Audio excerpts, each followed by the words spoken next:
মুসলমান আমরা থাকবো বাংলাদেশে, ওরা মিশর থাকবো মিশর রাষ্ট্রে, ব্রাজিল থাকবো ব্রাজিল রাষ্ট্রে, 8 দিন রাষ্ট্রে। আমরা একে অপরের সাথে যেন মিলি সুন্দর মতো চলি, এটাই আমার কামনা। সবাই হচ্ছে যায় ফিফার যে সভাপতি জিয়ান্তিনো এবং হচ্ছে যায় যে 6 তারিখ রাত 10টার ম্যাচে রেফারি গুলো দায়িত্ব পালন করছে, ওনাদের মানে বিরুদ্ধে আমার যে মূল অভিযোগটা হচ্ছে যে ওনারা এটা একটা আন্তর্জাতিক সংস্থা, যেটা একটা টিম পুরো একটা মানে দেশের প্রতিনিধিত্ব করে। তো সেক্ষেত্রে তারা অপর যে প্রতিপক্ষ টিম আর্জেন্টিনাকে জিতানোর জন্য তারা মিশরকে বিভিন্ন রকম চাপ দিচ্ছে এবং হচ্ছে যায় শুধু ফাউল পেনাল্টি অনেক কিছু দিয়ে কি অনেক রকম চাপ দিয়ে মিশরের যে খেলোয়াড় এবং দর্শক সবার মানসিক ভাবে ভেঙে দিয়েছে। এবং হচ্ছে যায় যে একটা দলকে জিতানোর জন্য তারা যা করে যায় ফিফা এবং হচ্ছে যায় যে রেফারি, ওনারা হচ্ছে যায় আর্জেন্টিনা যে মানে মূল একটা খেলায় খেলে 11 জন, ওনারা 13 থেকে 14 জন খেলছে। মানে যত রকমের চেষ্টা করা যায় ওনারা করছে করি নিশ্চিত এটা হচ্ছে যে মিশরের ম্যাচ মিশর সেমিফাইনাল যাবে, কিন্তু তারা হচ্ছে যে আর্জেন্টিনাকে টেনে আনার জন্য ওনাকে ষড়যন্ত্রকে হারাই দিছে। তো সেক্ষেত্রে একটা ষড়যন্ত্রের কারণে পুরো একটা জাতি হতাশাগ্রস্ত হয়েছে এবং আমরা কোটি কোটি দর্শক হতাশাগ্রস্ত হচ্ছি।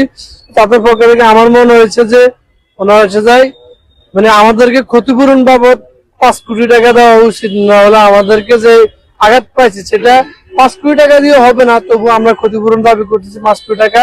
যদি আমাদের ক্ষতিপূরণ এবং হচ্ছে যায় আমরা সঠিক বিচার বিরুদ্ধে না পাই, তাহলে আমরা হচ্ছে যে উচ্চ আদালত এবং যেখানে প্রচারে যাওয়া দরকার আমরা সব জায়গায় যাব। উনি যে অভিযোগটি দিয়েছে ফিফার প্রেসিডেন্টের বিরুদ্ধে, ইনফ্যান্টিনোর বিরুদ্ধে, আমরা মনে করি এটা একটি অযৌক্তিক ভিত্তিহীন একটি অভিযোগ তিনি দিয়েছে। ব্রাজিল যেদিন থেকে ওয়ার্ল্ড কাপে থেকে বাদ হয়ে গেছে, আমরা মনে করি ওই দিন ব্রাজিলের সমর্থকরা মানসিকভাবে আঘাত পেয়েছে।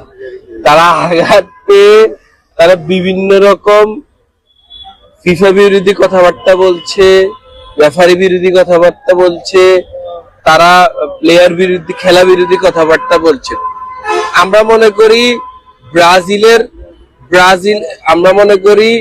ব্রাজিলের সমর্থকরা যিনি এই অভিযোগটি করেছেন, আমরা তার পরিচয় জানতে পেরেছি। তিনি ব্রাজিলের একজন সমর্থক, তিনি গুপ্ত মিশরের সমর্থক বর্তমানে রয়েছে। গুপ্ত মিশরের সমর্থক তিনি।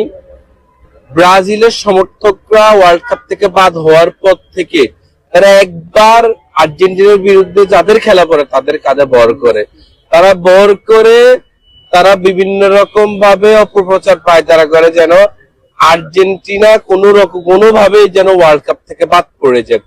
আমরা তাদেরকে উদ্দেশ্যে বলবো যে আপনারা ওয়ার্ল্ড কাপে কথা বলার অধিকার হারিয়েছেন ওয়ার্ল্ড কাপ নিয়ে, কারণ আপনারা খেলা থেকে বাদ পড়ে গিয়েছেন ব্রাজিল সমর্থক। আমি মূলত মিশরের সাপোর্ট করেছি মোহাম্মদ সালাহর জন্য।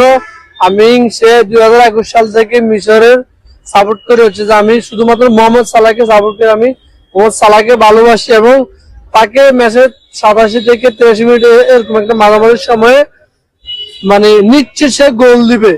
রেফারি শুধু একটা ফাউল হিসাব করে ওর হচ্ছে যে গোলটা মানে বাঁশি দিয়ে বাজিয়ে গোলটা বাতিল করে দিয়েছে, হচ্ছে মূল আমার দাবি। তা আমি শুধুমাত্র সালাহকে পছন্দ করি। সালাহ হচ্ছে যে সব ওদের দেশের মূল সারাবিদের বেশিরভাগ মানুষ সালাহকে চিনে এবং সালাহ যে ফুটবলটা খেলে সেটা হচ্ছে যায় সবার থেকে অন্যরকম ব্যতিক্রমী সে, এবং হচ্ছে যায় মানে প্রিমিয়ার লিগ বা ইউরোপের লিভারপুলে খেলে, যার কারণে আমি খুবই আহত হয়েছি যে বা মর্মাহত হয়েছি যে আমি চাই যে ওর ক্ষতিপূরণটা দেওয়া।